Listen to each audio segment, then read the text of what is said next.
Dark Vador et Palpatine ont réussi à faire fuir le maître Jedi, mais alors que Sidious félicite son apprenti, il affirme que désormais Kenobi représente un danger caché dans l'ombre. Toutefois, l'heure est proche pour Padmé de donner la vie. Cette dernière rappela alors son rêve, élever ses enfants sur Naboo. C'est pourquoi elle et son mari, Anakin, alias Dark Vador, se rendirent sur la planète d'origine de la sénatrice. Accompagnée de clones et de Vador, Padmé accoucha de 2 jumeaux qu'elle nomma Luke et Leila. Mais alors que le Jedi déchu célébra la naissance de ses 2 enfants, il reçut un appel holographique en provenance de Coruscant. C'était l'empereur Palpatine qui ordonna à son nouvel apprenti, Vador, de lancer une chasse aux Jedi survivants, et plus particulièrement du grand maître Jedi, Yoda, et de son ancien maître, Obi-Wan Kenobi. Vador quitta alors Naboo pour une traque aux Jedi. Au même instant, la rébellion commença à se former de façon assez rapide. Alors que les Jedi Yoda, Obi-Wan et Ahsoka méditent, cherchant à entrer en contact via la force avec les quelques Jedi survivants, le capitaine Rex, Bail Organa et les quelques nouveaux membres décidèrent de passer à leur première action contre l'Empire, mais pas de façon trop ouverte. En effet, précédemment, alors que le croiseur Venator revenant de Mandalore s'est écrasé, tuant tous les clones mis à part Rex et l'ancienne Jedi Ahsoka, Rex retourna dans les rangs de l'Empire pour infiltrer le nouvel ordre galactique, qui ne savait pas que Rex avait retiré sa puce et était du côté d'Ahsoka. Le capitaine Rex rejoignit alors les rangs de la 501e Légion à l'aide de son Y-Wing et rejoignit facilement le croiseur amiral de Dark Vador,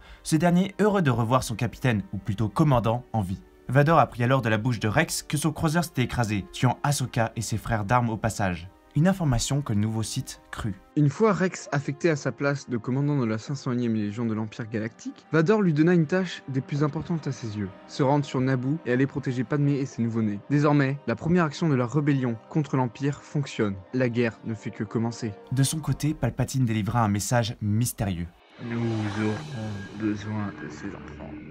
Ils sont une pièce nécessaire à la réussite de mon plan. Ce que son mystérieux interlocuteur réagit par « Nous devons absolument procéder au début du plan Étoile de la Mort, et dès lors, rien n'arrêtera la puissance de l'Empire. » C'était donc la deuxième partie de notre « Et si », bien sûr, il s'agit ici de notre imagination. Une prochaine partie sortira bientôt. On espère que cette vidéo vous a plu. Si tel est le cas, n'hésitez pas à liker, à vous abonner, ainsi qu'à partager. Merci à vous, c'était Firestorm. Et Krillin Trooper, à la prochaine et que la force soit avec vous.